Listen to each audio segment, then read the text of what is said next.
Salut à tous amoureux attention du cinéma, bienvenue dans une nouvelle vidéo.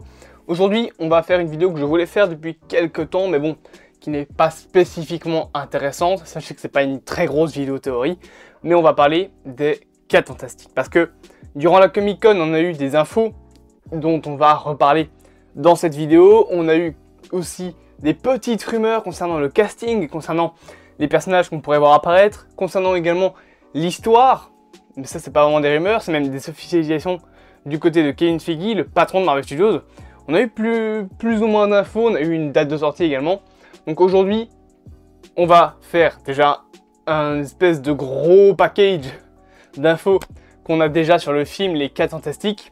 Et après, je vais me faire un petit plaisir et vous donner pour moi mon casting, mon fan cast comme on l'appelle, concernant le film Les 4 Fantastiques, du côté bien évidemment du MCU.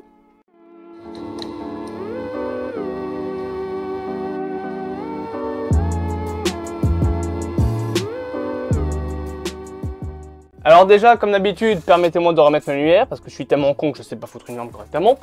Qu'est-ce qu'on sait concernant le film Les 4 Fantastiques du MCU? Alors déjà, c'est un film qui a été officialisé en 2019, lors de la Disney Investor Day, à la toute fin, quand il faisait défiler les différents logos. On avait eu le logo de The Marvels, de Doctor Strange, le tout premier, donc celui avec encore le fond en espèce d'ombrage orange, le premier logo de Thor Love and Thunder, le premier logo des Eternals, de Shang-Chi, etc. Et à la toute fin, il y avait juste un simple logo, pas de date, rien, avec un 4 qui s'affichait bien évidemment pour utiliser les 4 Fantastiques. De base, les 4 Fantastiques du MCU devaient être réalisés par Jon Watts. Alors, Jon Watts, vous le savez, si vous me connaissez un petit peu, vous êtes au courant que c'est pas un réalisateur que j'apprécie beaucoup. Disons que c'est pas pour moi un réalisateur qui a le talent nécessaire pour un film Les 4 Fantastiques. Pour un film Spider-Man, ça passe encore. Alors, je n'aime pas la réalisation de ces films parce qu'elle est plate au possible. En même temps, Jon Watts, c'est un yes man. À un moment, il faut s'habituer à ça dans les anciennes phases du MCU. Mais voilà, moi, Jon Watts, en tant que réalisateur des 4 Fantastiques, je le sentais déjà pas. Je sens déjà pas sa prochaine série Skeleton Crew. Je sens pas non plus son film Fantastic Four, donc je le sentais pas. Mais heureusement, eh bien, on a eu l'info que justement, comme Jon Watts a été également annoncé comme étant réalisateur de la série Skeleton Crew, qui sera en plus la série Star Wars la plus chère produite à ce jour, eh bien, il s'est retiré du projet des 4 Fantastiques. Donc du coup, ben, on n'avait plus rien. Alors, oui, Doctor Strange 2 est sorti. On a eu ce petit caméo qui fait plaisir de John Krasinski dans le rôle de Reed Richards, mais on n'avait plus d'infos, on ne savait plus vraiment où en était le projet, on ne savait pas s'il y avait du casting, on ne savait pas s'il y avait un réalisateur. Pour l'instant, on ne savait que dalle. Actuellement, on ne sait pas plus de choses, mais on a quand même quelques petites infos, puisque durant le San Diego Comic Con, qui s'est terminé la semaine dernière, Marvel Studios a eu un panel concernant ses films et séries, et un panel concernant l'animation, mais c'est le premier qui nous intéresse, puisque durant ce panel, ils ont officialisé la phase 5, avec tous les projets, en tout cas une grosse partie à mon avis, des projets qui sont dedans, parce qu'il n'y a pas encore What If saison 2, X-Men 97, on ne parle pas de Spider-Man 4, 5, 6, on ne parle pas de Thor 5, on ne parle pas non plus de la série Freshman, tout ça n'est pas dans le programme, il n'y a pas de Moon Knight, parce que oui, j'ai l'impression que personne ne s'en est rendu compte, mais sur le planning de la phase 5, il n'y a aucun programme avec Moon Knight, donc à mon avis, le programme de la phase 5 du moins n'est pas complet. Mais en plus de la phase 5, on a eu la phase 6, et c'est là que ça nous intéresse, les 3 programmes en même temps, puisque la phase 6 sera une phase dans laquelle nous aurons 3 films. Alors, il y aura plus de projets, hein. Actuellement, on sait qu'il y en aura au moins 8 en plus des 3, mais en tout cas, on a eu l'officialisation déjà des 2 futurs Avengers qui termineront la phase 6 et l'arc du multivers avec en premier Avengers The Kang Dynasty et ensuite Avengers Secret Wars. J'aime bien ce nom. Mais avant ça, on aura bien évidemment l'ouverture de la phase 6 avec les 4 Fantastiques qui a été officialisée pour sortir le 8 novembre 2024. Donc c'est seulement dans un tout petit peu plus de 2 ans. C'est que dalle. D'accord? Surtout pour un projet Marvel. Donc, on a déjà une date de sortie, on a un acteur qui a déjà eu un rôle, bien que son retour en tant que Mister Fantastique, si vous suivez l'actualité, vous le savez que c'est un petit peu dans un flou. Kevin Feige a dit qu'il était possible qu'il ne revienne pas, mais les fans sont très mécontents du fait qu'il est possible qu'il ne revienne pas, parce que on a demandé pendant des années, les fans ont demandé pendant des années, que John Krasinski joue le personnage de Reed Richards. Il l'a fait dans un caméo dans Doctor Strange 2, c'est pas suffisant.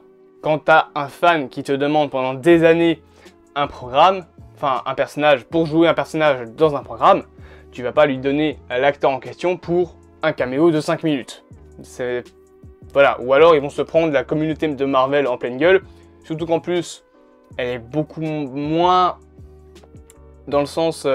comment dire ça?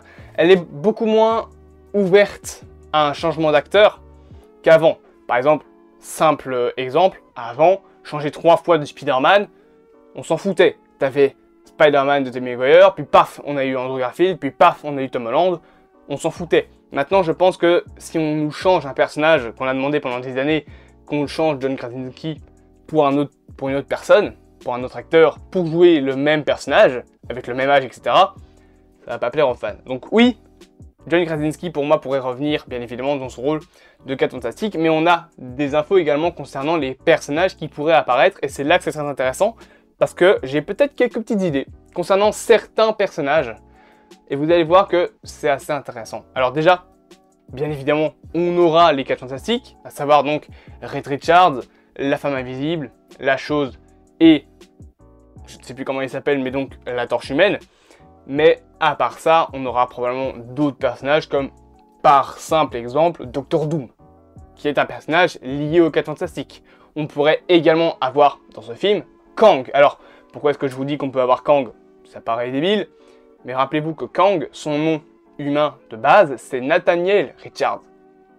Parce que c'est le fils, dans un autre univers alternatif, de Reed Richards, donc de Mister Fantastique. Donc, oui, Kang est lié à Reed Richards, donc à Mister Fantastique.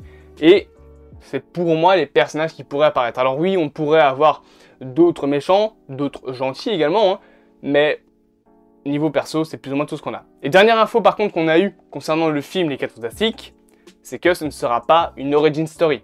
Ce qui veut dire qu'on n'aura pas un film qui va commencer sur comment est-ce qu'ils ont eu leur pouvoir. On va avoir plus ou moins la même chose que pour Captain America Civil War et Spider-Man No Way Home, avec le personnage de Spider-Man. On a eu déjà 2 versions des super-héros, donc 2 versions du même super-héros, avec Tobey Maguire et avec Andrew Garfield pour Spider-Man, et avec les 2 autres versions des 4 Fantastiques pour les 4 Fantastiques. Donc le MCU, qu'est-ce qu'ils se disent? On a déjà des personnages qui sont déjà apparus, dont on connaît déjà l'histoire, on ne va pas se chipoter les pinceaux à refaire une origin story.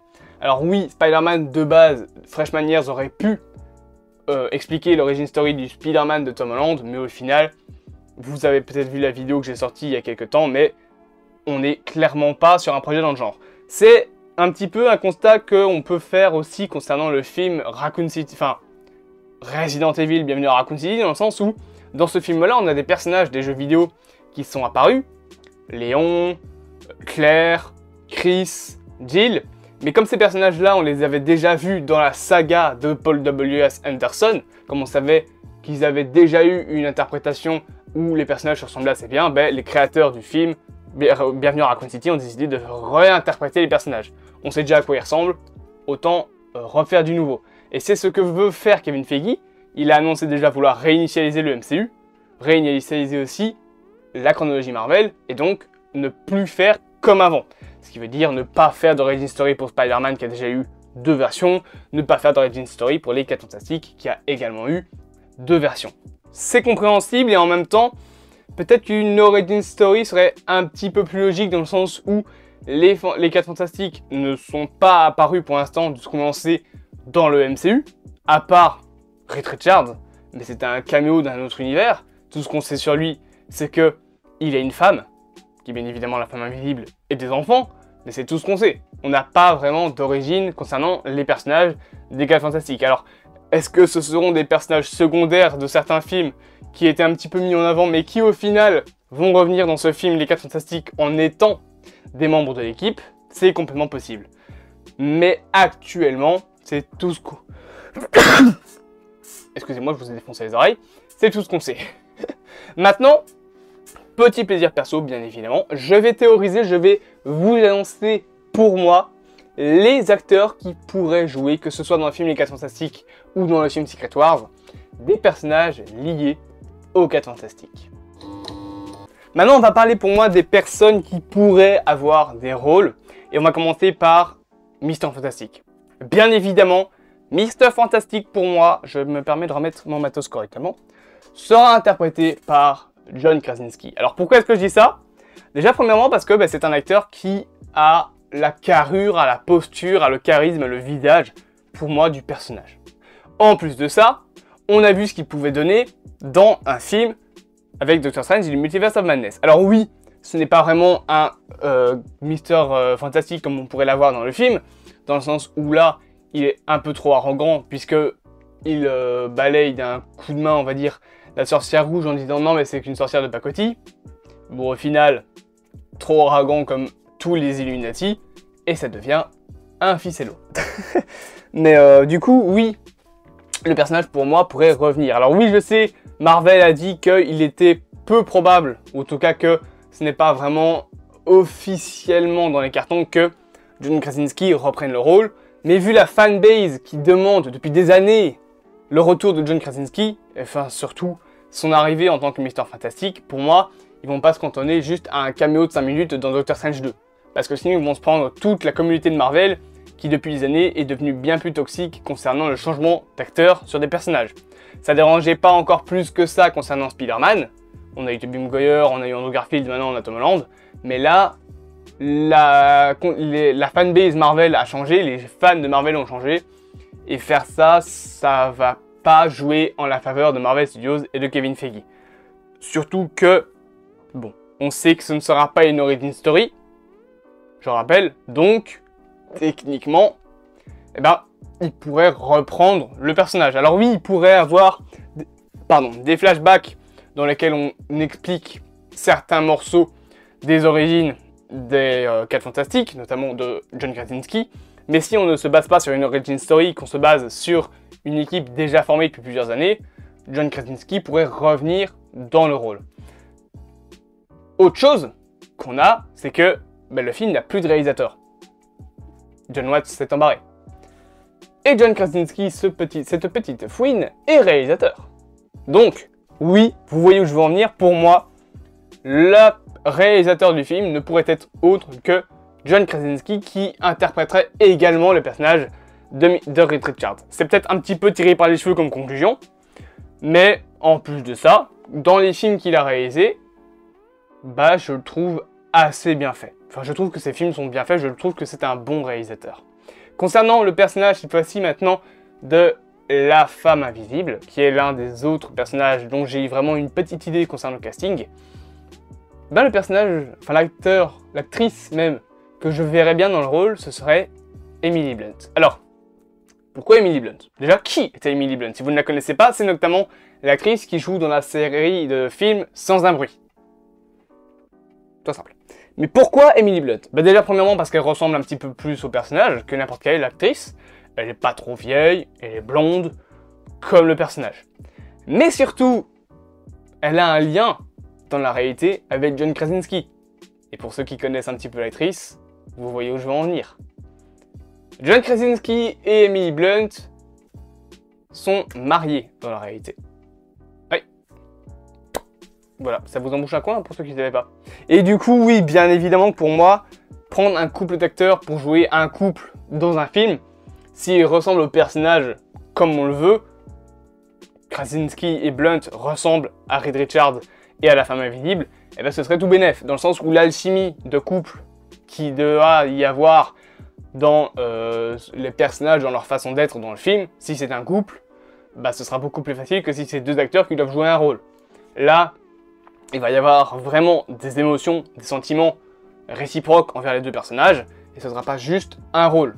En plus, bon, peut-être que les deux acteurs sont pas bons pour jouer un couple, si ça se trouve, dans un film. Alors peut-être que comme ils le sont réellement, il va y avoir une certaine alchimie. Donc c'est pour moi une des raisons pour lesquelles Emily Blunt pourrait revenir. Et surtout que je pense que si John Krasinski prend la réalisation du film, il va se dire « Alors, je suis réalisateur, ok, mais ma femme, c'est la femme invisible. » Parce que normalement, je sais qu'il veut que sa femme joue avec lui dans le film, mais bref. Oui, John Krasinski pourrait donc être le réalisateur et rejouer Reed Richards pour moi. Emily Blunt pourrait jouer la femme invisible. Et j'ai encore un personnage, d'ailleurs, avec une rumeur à l'appui, qui pourrait être interprété par un certain acteur, c'est Doctor Doom. Doctor Doom, qui est rumorisé comme étant un des personnages du film Black Panther Wakanda Forever, lien avec Namor. On en reparlera peut-être dans une vidéo dédiée au film, mais qui, à mon avis plutôt, pourrait également apparaître dans ce film-là. Pourquoi? Parce que je pense que Doctor Doom sera le méchant du film Secret Wars. Parce que dans le comics Secret Wars, Doctor Doom est un des personnages principaux de cet arc. Donc, je pense que, sérieusement, ce personnage sera dans le film pour l'intégrer au MCU, le développer dans ce film-là et l'intégrer dans Black Panther 2, et puis en faire le grand méchant dans Secret Wars et la dynastie Kang. Mais quel acteur pourrait jouer ce personnage? Eh bien, on a eu une rumeur concernant ça. Une petite rumeur, toute petite. Puisqu'on a eu, il y a quelques temps, la rumeur comme quoi que l'acteur, comment il s'appelle? Non, c'est pas Gustavo, c'est Giancarlo Esposito, je vais y arriver. Notamment, donc, Gustavo dans Breaking Bad et le grand Moff Gideon dans Star Wars The Mandalorian, pourrait être la personne qui interpréterait le personnage de Doctor Doom. Alors vous allez me dire, mais c'est pas logique, l'acteur il lui ressemble pas physiquement. Oui, Doctor Doom dans les comics vient des pays de l'Est. Mais avec le charisme, avec également le talent d'acteur de Esposito, je vais l'appeler Gus, je pense que ça pourrait faire un très bon Doctor Doom.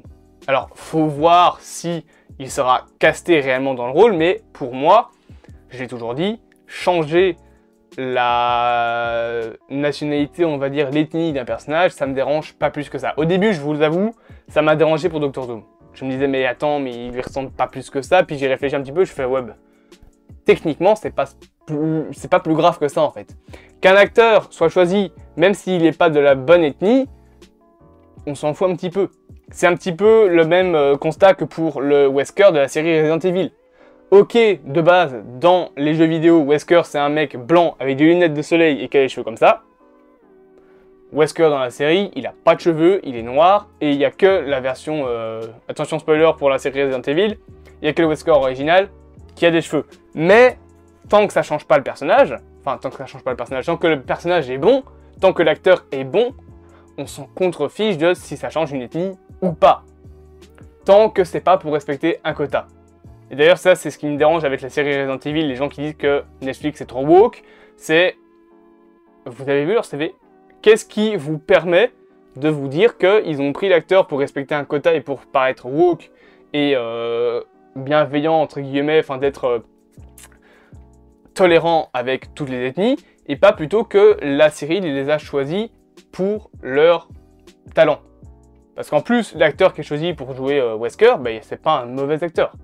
C'est Lance Reddick, je pense qu'il s'appelle, ouais, il s'appelle comme ça. C'est loin d'être un très mauvais acteur. Donc qu'est-ce qui nous permet de dire qu'il n'a pas été choisi pour son CV, qu'il a été choisi pour un quota? Rien du tout. C'est la même chose pour donc Giancarlo. C'est Giancarlo Esposito? Ou c'est Juan Carlos Esposito? Pour Esposito, voilà, c'est plus simple. Qu'est-ce qui nous permet de dire que ça va changer quelque chose au personnage? Tant que l'acteur est bon dans son rôle, c'est pas plus dérangeant que ça. Donc pour moi, oui, Esposito pourrait peut-être prendre le rôle de Doom, de Dr Fatalis donc, mais faut voir déjà si ça va plus loin que juste des négociations et si vraiment il va être choisi. Et je me suis trompé en faisant lapsus, mais oui, pour moi l'un des personnages qui pourrait apparaître également dans les 4 Fantastiques, ce serait Kang, le Conquérant du Temps, dans le sens où, je l'ai dit, je pense, mais Kang, dans son identité civile, c'est Nathaniel Richards. Oui, vous voyez où je veux en venir. Nathaniel Richards, dans je ne sais plus quel univers, c'est censé être le fils de Mister Fantastique, donc de Reed Richards. Donc, oui, Kang, pour moi, pourrait apparaître dans le film, bien qu'il est déjà un acteur. Jonathan Majors, qui a interprété techniquement le personnage dans la série Loki, bien que c'est pas vraiment lui, c'est celui qui demeure, mais on s'en bat les couilles. Et surtout, il interprétant pour la première fois le rôle réellement de Kang dans le film Ant-Man Quantumania. Il le reprendra normalement dans la série Loki saison 2, et bien évidemment, il le reprendra dans le film Avengers The Kang Dynasty. Mais pour moi, il pourrait également apparaître dans les 4 Fantastiques, peut-être pas en tant que caméo, en tant que personnage un peu principal, mais vu que ce ne sera pas une origin story, ça pourrait complètement être possible. Voire on pourrait avoir un autre Nathaniel Richards d'un autre univers présenté dans le film Les 4 Fantastiques. C'est plus ou moins tout ce que j'ai à vous dire concernant, pour moi, les acteurs qui pourraient interpréter certains personnages. J'ai pas vraiment d'acteur en tête pour la Chose et la Torche Humaine, juste que pour moi la Torche Humaine, à part si c'est dans Secret Wars, Chris Evans ne reprendra pas le perso. Et Michael B. Jordan non plus, qu'on soit bien d'accord. Tout simplement. En attendant, j'espère que cette vidéo où, en première partie, je vous ai un peu expliqué les infos qu'on a déjà concernant le film, et en deuxième partie, j'ai un petit peu théorisé sur qui pourrait jouer les personnages, vous aura plu. Si vous avez aimé, n'hésitez bien évidemment pas à vous abonner, partager, commenter, blablabla. Vous connaissez la chanson, à me suivre d'ailleurs sur tous les réseaux, parce que je le dis jamais, mais TikTok, Insta, Twitter, tout ça c'est en description, normalement si tout se passe bien. Moi je vous dis à plus à moi en temps du cinéma, passez une bonne journée. Encore une fois, n'hésitez pas aussi à mettre en commentaire vos propres théories, votre propre casting de fans concernant l'équipe ou même concernant des personnages qui pourraient apparaître. Donc je vous dis à plus à moi au temps du cinéma, passez une bonne journée, je me gratte et je clappe.